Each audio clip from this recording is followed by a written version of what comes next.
বাংলাদেশে কি football safe? মনে হয় না সেফ। এরপরেও কি ফুটবল ওয়ার্ল্ড কাপ মরক্কোতে করা উচিত? আমার মতে তো করা উচিত নয়। মরক্কো থেকে কিন্তু ফুটবল 2030 ওয়ার্ল্ড কাপ সরিয়ে নেওয়া উচিত। কেন বলছি? তোমরা ইতিমধ্যেই জানো 2030 ওয়ার্ল্ড কাপ মরক্কো, স্পেন আর পর্তুগাল এই তিনটে দেশে অনুষ্ঠিত হওয়ার কথা। এবার মরক্কো কি করছে? তারা শুধুমাত্র রাস্তাঘাট পরিষ্কার। হ্যাঁ, আমার নাম অভি। আমার ইউটিউব চ্যানেল আছে বেঙ্গলি পোস্ট ব্লগ অভি। আর আমার ফেসবুকে চ্যানেল হচ্ছে অভিষেক চ্যাটার্জি ব্যাকেটে বেঙ্গলি পোস্ট ব্লগ অভি।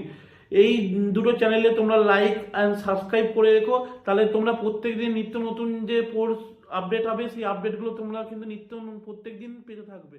তার জন্য তারা 30 লক্ষ কুকুরকে, পথ চলতি কুকুরকে তারা মেরে ফেলছে। কেন মারছে? তাদের খাবারে কিভাবে মারছে? তাদের খাবারে বিষ মিশিয়ে দিচ্ছে। তাদের সারাদিন কুকুরগুলোকে না খেতে দিচ্ছে না। রাত্রিবেলায় খাবার খেতে দিচ্ছে, তার মধ্যে খাবারে বিষ মিশিয়ে দিচ্ছে। কখনো কুকুরগুলোকে গুলি করে মেরে দিচ্ছে, কখনো খাবারের মধ্যে বিষ মিশিয়ে দিয়ে কুকুরগুলোকে মেরে দিচ্ছে। শুধুমাত্র কি কুকুর বলে তাদের কি কোনো প্রাণের কোনো মূল্য নেই? এতক্ষণ যদি কোনো এত মানুষ যদি মারা যেত, তাহলে এতক্ষণ সারা দেশে হইচই শুরু হয়ে যেত, সারা ওয়ার্ল্ড নিয়ে হইচই শুরু হয়ে যেত। আর আমি এখন অবধি জানি না কেন এই বিষয়টা জেনেও ফিফা কেন চুপ হয়ে আছে।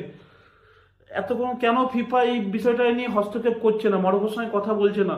এইভাবে চলতে থাকলে কিন্তু 2030 ওয়ার্ল্ড কাপ কিন্তু মরক্কো যে কটা ম্যাচ খেলবে সেই কটা ম্যাচ কিন্তু বয়কট করা উচিত নয়। মরক্কোর কোনো খেলা দেখা উচিত নয়। আর মরক্কো যে কটা খেলা সেই কটা খেলা কোনো দর্শক না দেখা উচিত আমার মতে বলে।